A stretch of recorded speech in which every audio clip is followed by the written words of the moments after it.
Hi, welcome to Local Flavor. I'm Deborah Anderson and it is the height of summer, so I have a guest, Jenny, who is going to make some summer treats for us today. And what are you starting with, Jenny?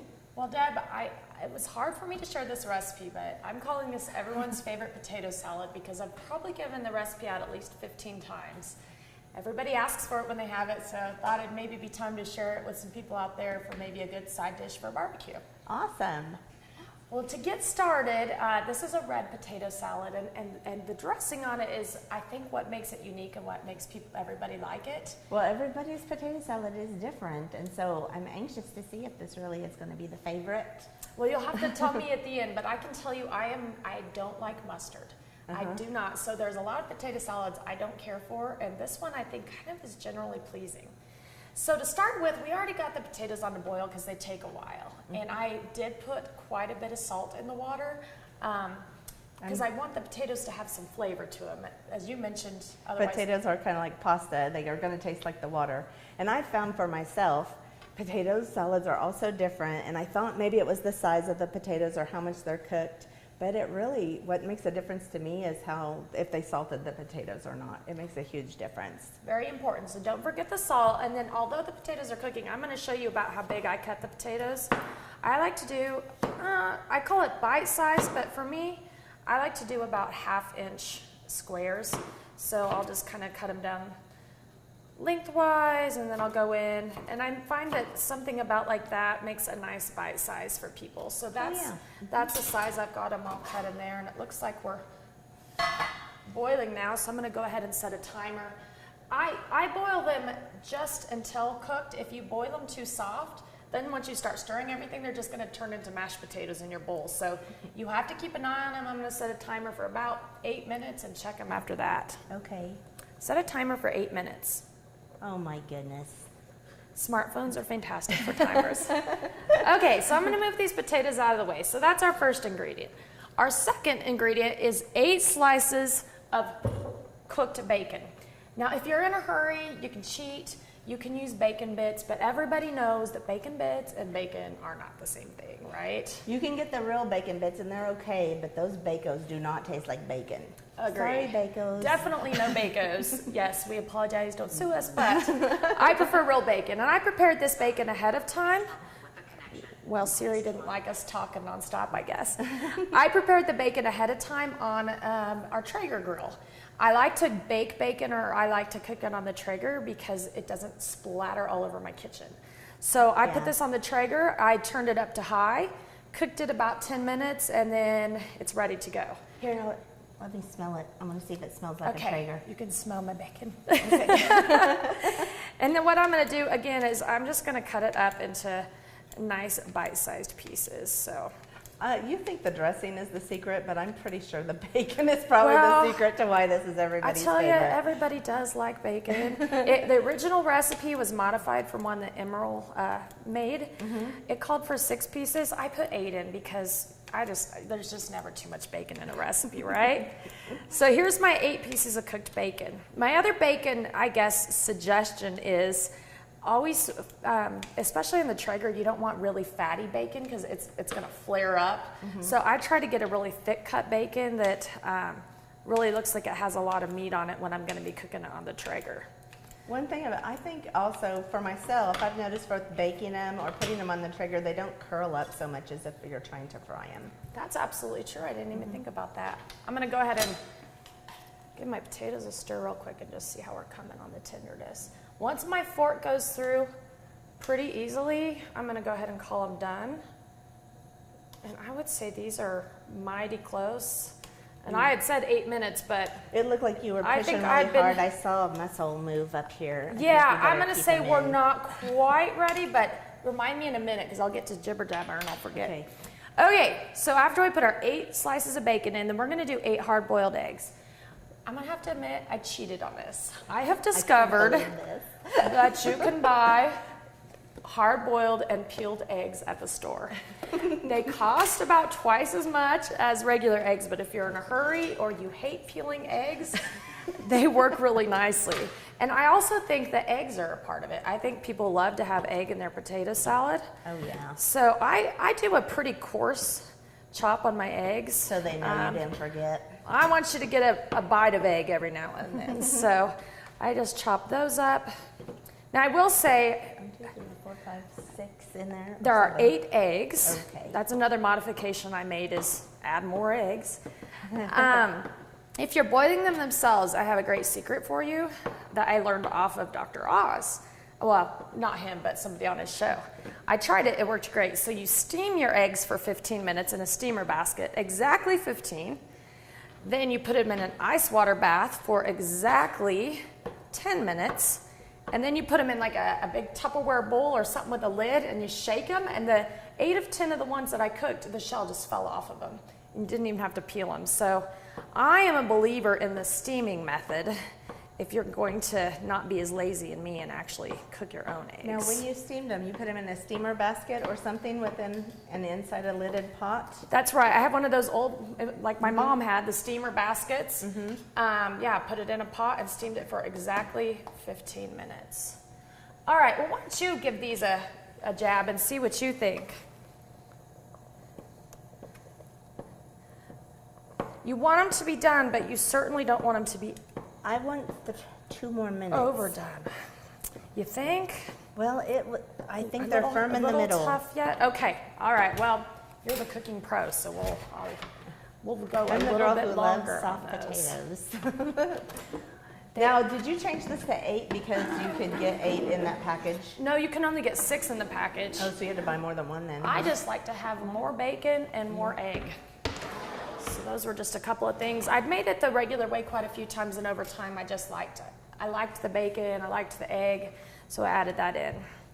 All right, so our next thing that we're going to do, and I'm going to let you start if you want, we're going to have 1/3 cup of the fresh parsley, which I think it's not much, but it adds a really nice freshness to it. And then we're going to also have, pardon me, we're going to have 1/2 cup. And then we're going to have 1/2 cup of chopped red onion. I am on it, Jenny. Awesome. And I'm going to show everybody at home how I don't have a lot of good knife skills, but I have kind of learned how to cut onions. That works pretty well for me. So cut off the top end where the root is not. And then you're just going to go through, and don't go all the way to the bottom, but you're going to start scoring the onion. Wait, I should know this. Okay. Okay, so you're going to score one way all the way through. And having good knives is super important. We got this as a wedding gift, and my husband doesn't know I stole it to use for the show, but good knives are really important. I am using a knife from right here in Aunt Faye's Community Kitchen. And it's wonderful. Yes, and it comes when you rent the building. You get to use everything in here for free. So either way, we're covered. Yeah. All right, so now I've scored my onion, and then I just go through and I start going the last way, and I'm going to have a pretty nice dice on it. Okay, so you left it the whole way then. I went almost all the way down to the bottom. Are you gonna put that whole onion in? Well, no, I'm not, but here's what I do. I chop the whole onion because then I take what I don't need and I freeze it. And it works great in like any kind of dish, like casserole or whatever later on. Because I'm not a fan of chopping onions. So if I already have some chopped up and ready for me, that's a good day. So might as well get your I don't measure real precisely ready either. once. So here's a 1/2 cup-ish. So I'm going to go ahead and throw that in. I like that you chose the purple. Is that what it calls for, or did you? Red onion. It adds a beautiful color to it. I like the flavor of red onion, so I would use red onion. All right, so we got a red onion. We got our 1/2 cup of actually, you know what?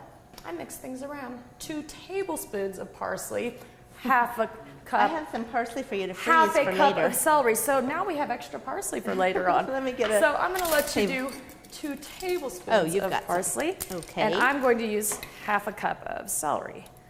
So let me get that chopped up. I'm going to say these are going to be done. So I'm going to go ahead and I'm being generous. bring them over and strain those at the sink.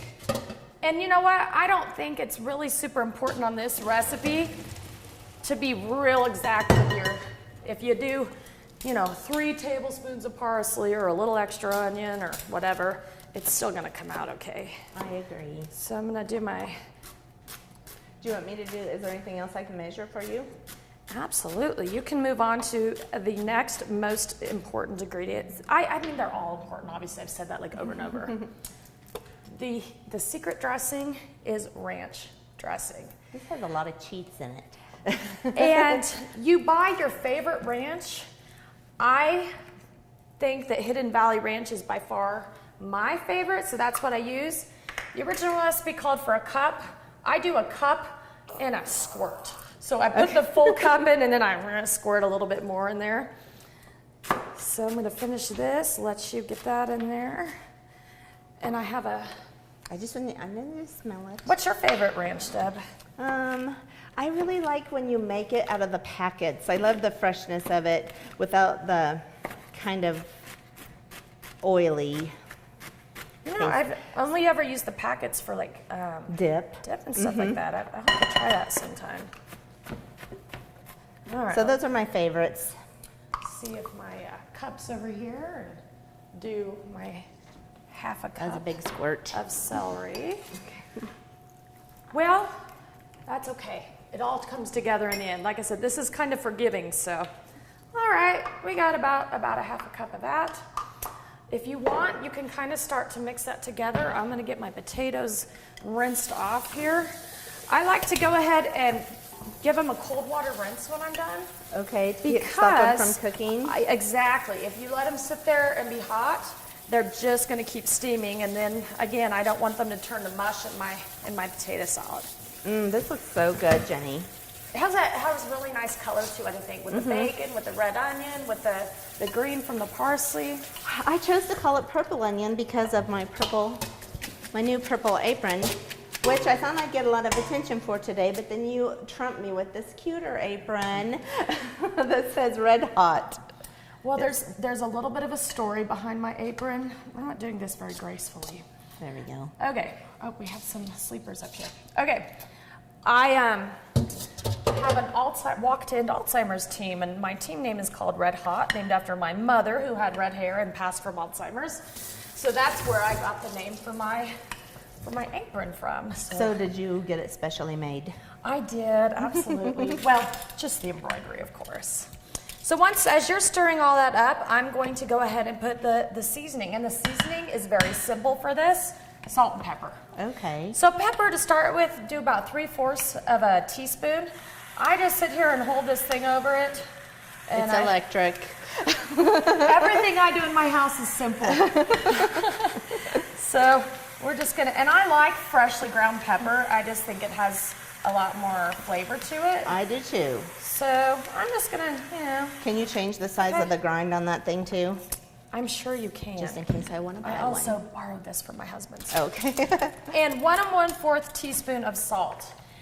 What I find with this potato salad is you put it together and you let it kind of simmer in the refrigerator for 2 or 3 hours. I would go and taste it again one more time before you're ready to serve it, because sometimes it soaks up all that seasoning and you might need to add a little more salt and pepper later. It'll taste completely different now than it will in 2 or 3 hours. Okay. All right, so we got our potatoes and our bacon and our eggs, our onion, our celery, our dressing, parsley, salt and pepper.